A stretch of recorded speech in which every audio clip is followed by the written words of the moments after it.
बिस्मिल्लाहिर्रहमानिर्रहीम। स्टूडेंट्स, हमने chapter start किया था ऑन डिस्ट्रॉइंग बुक्स। पिछले लेक्चर में ये चैप्टर हमने स्टार्ट किया था और इसका जो इंट्रोडक्शन था वो लास्ट लेक्चर में हमने वो पढ़ लिया था।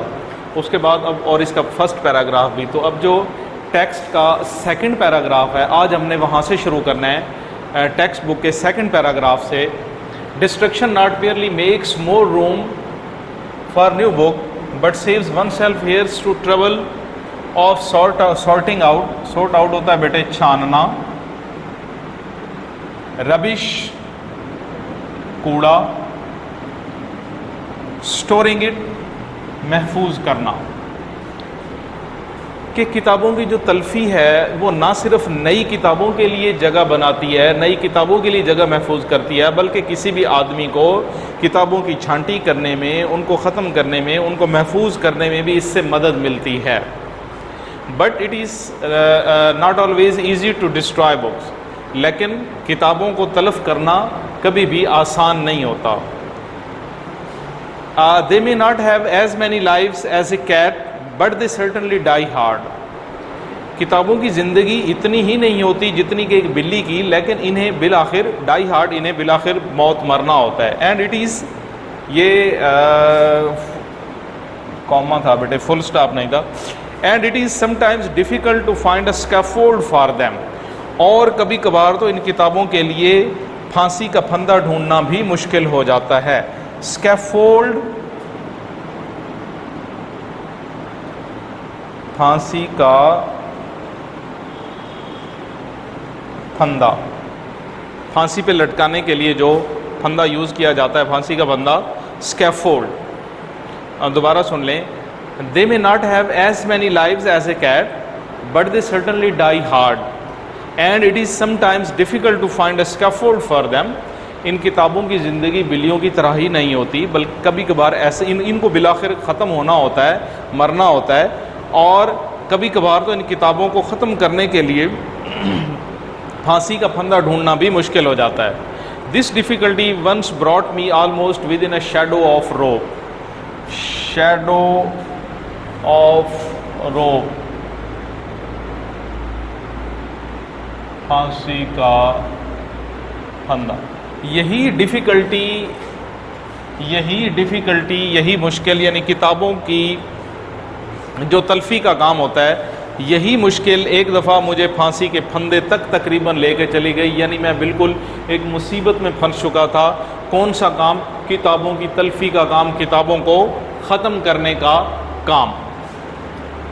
I was living in a small and heaven kissing flat.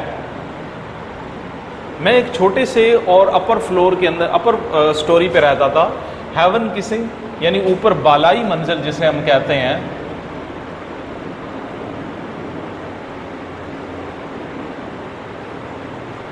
Upper floor, flat in Chelsea. Chelsea जगह का नाम है बेटे। मैं एक मरतबा चेल्सी के अंदर एक छोटे से बालाई मंजिल के ऊपर एक छोटे से घर में रहता था। And books of inferior minor verse gradually accumulated there.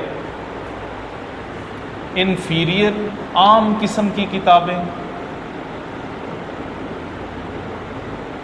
और अकोमोलेट होता है बेटे जमा होना। मेरे घर में until at last I was faced with alternative of either evicting the books or else leaving them in sole undisturbed tenancy and taking rooms elsewhere for myself।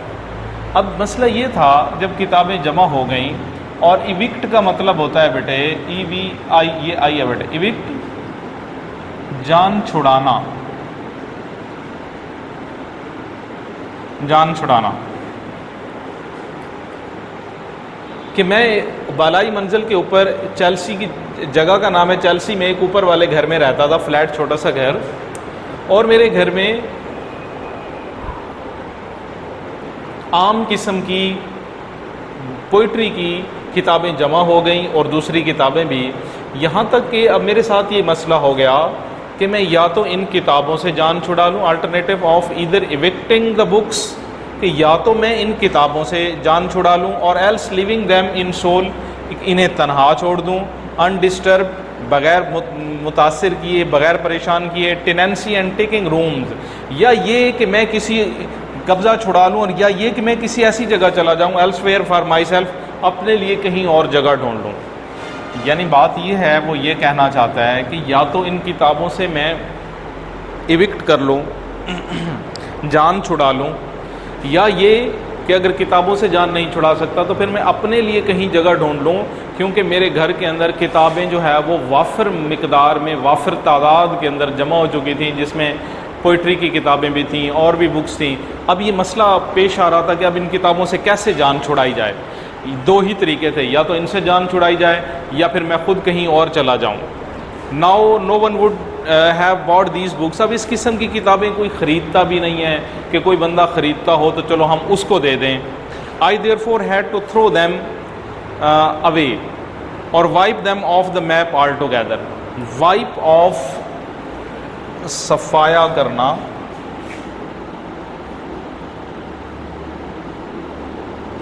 अब मेरे पास एक ही ऑप्शन था कि मैं इन किताबों को ख़त्म कर दूं, इनका नक्शा मिटा दूं, इनको ख़त्म कर दूं, और फिर ही एक तरीका है कि मैं इसकी जगह नई किताबें ला सकता हूं और नई किताबें उनको पढ़ सकता हूं, उनको स्टोर कर सकता हूं, महफूज कर सकता हूं, उस सूरत में कि ये जितनी भी बहुत ज़्यादा तादाद के अंदर किताबों की गठड़ियाँ जमा हो चुकी हैं कि पहले इनसे जान छुड़ाई जाए। अब मेरे पास यही एक ही रास्ता था, या तो मैं ख़ुद घर छोड़ के चला जाता, जो कि पॉसिबल नहीं था।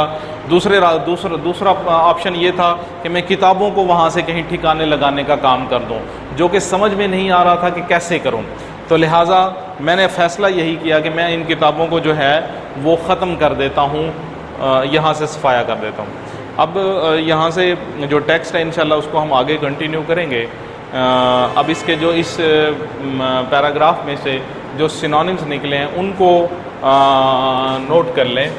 पहला है जी स्कैफोल्ड, फांसी का फंदा, तख्तादार फांसी का फंदा, गैलोज गिबेट, हेवन किसिंग, अपर स्टोरी या अपर फ्लोर भी कह सकते हैं, एटिक बालाई मंजिल, अपर फ्लोर बालाई मंजिल। तो ये तीन इसके सिनोनिम्स हो गए जी। माइनर, इन्फीरियर, ट्रिफलिंग, पैटी, मामूली सा, हल्का सा। इविक्ट, इविक्ट है जी removal, expel, get rid of, यानी किसी चीज़ से जान छुड़ाना, किसी चीज़ को ख़त्म कर देना, किसी चीज़ से जान छुड़ा लेना।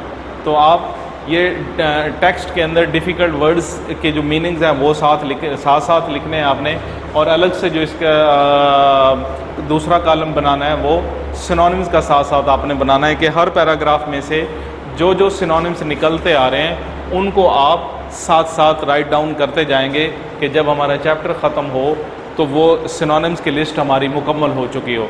हर चैप्टर में से तकरीबन 40 से 50 आलमोस्ट सिनोनिम्स जो है 40 से 50 सिनोनिम्स निकलते हैं। तो वो 40, 50 या 60 जितने भी सिनोनिम्स उसमें से बनते हैं वो सारी लिस्ट जो है मुकम्मल हो जानी चाहिए जैसे ही हमारा चैप्टर मुकम्मल हो। Thank you very much. अब हम इसके बाद अगले यहीं से टेक्स्ट आगे शुरू करेंगे इंशाल्लाह नेक्स्ट लेक्चर के अंदर। शुक्रिया।